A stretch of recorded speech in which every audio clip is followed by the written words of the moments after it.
Hey, what's up guys? It's Preston here, Citizen Response. Today we're going to be talking about my top 5 tips for how to shoot a small pistol well. So in this case, we're talking about my favorite EDC gun, the G43X. I know many of you guys love this. Some of you have like P365s, P365 XLs, Hellcats. So what I'm going to talk about today is going to apply to all of those different pistols. Obviously, you're carrying this for one reason or another. I'm not going to go into philosophy about why you carry a gun like this. However, at the end of the day, you need to be able to put bullets with this where they need to go in the time fashion that they need to be able to go there. So if you follow these 5 tips that I'm going to give you, I'm going to help you to be able to run that little gun like a beast.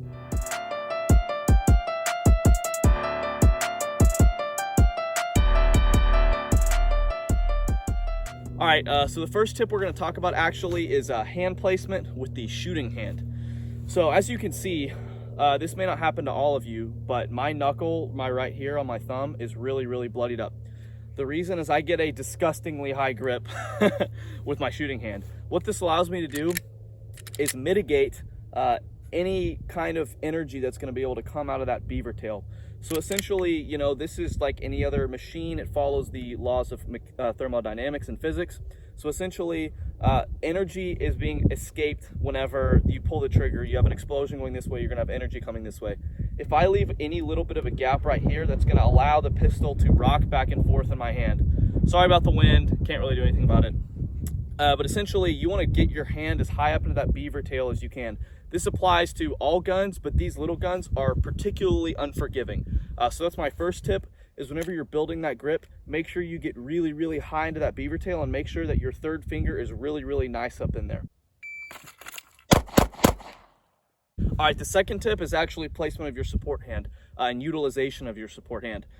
With these little guns, it can be really difficult to maintain a good grip and hang on to that grip while you're shooting in recoil. So I recommend, whether you have a stippling or not, make sure you're gripping hard enough with your support hand and you're not letting your primary hand do all the work. So what I do is I build my grip by, this is the Modern Samurai Project karate chop method. I come up and then I really grind that grip all the way out as I'm coming to full extension, and I'm squeezing it. I got this this kind of technique, I guess you could say, or cue from Dave Spalding. Think about squeezing with this hand like you're squeezing a ball, right? Like you're squeezing a tennis ball.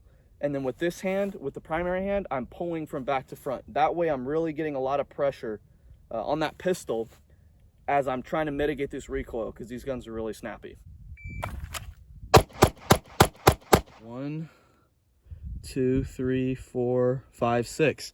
All right, tip number 3 is proper trigger manipulation. So if you have good trigger manipulation and a good grip, you're gonna be able to put those rounds where they need to go. So what I'm talking about is, I'm sure most of you by now know, you don't just pull the trigger from right here, you come to the wall and then pull through. That's pretty elementary, but what I'm about to tell you is a more advanced technique that I didn't learn until this past year in 2020.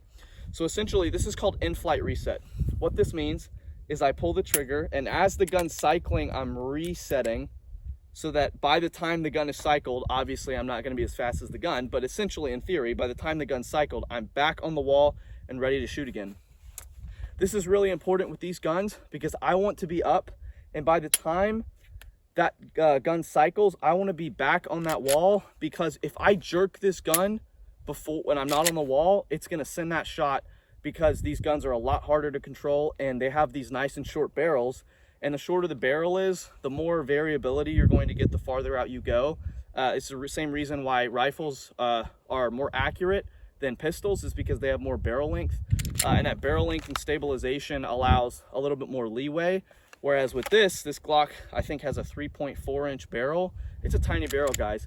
So basically, you need to be prepped and back on that trigger as you're coming up, and as that gun recoils, I'm back on that trigger and settled, so I can make sure my sights are settled so that I can get another shot off. Right. All right, guys, point number 4, stippling. I very highly recommend getting some good stippling. I did this myself. If you're interested, shoot me a DM on Instagram, we can talk about it. I did this myself because I didn't want to pay $300, $400, $500 to have someone do it for me, and I think it turned out really well. And guys, I can't even begin to tell you the difference. Earlier I mentioned how important the support hand is and hanging onto this little pistol. That stippling makes it so much better because I can really grind my hand in there. The OEM stock texturing on this is like butter on a baby's butt, guys. It's just super slippery and slimy, and you cannot hang on in high volumes of recoil with this 43X. So I would highly recommend getting, you know, a good stippling job, either done professionally or doing it yourself. Threat. All right, guys, my fifth and final technique recommendation for how to shoot these small guns well is dry fire. Honestly, you need to put in work with these guns just as much, if not more, than you do your regular size guns, because your full size guns are going to be a heck of a lot more forgiving.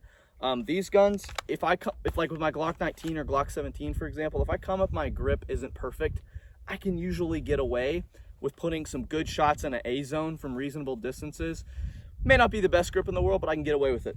This gun, I guarantee you I cannot. Same thing with the P365 or any gun of that size. It's the exact same thing.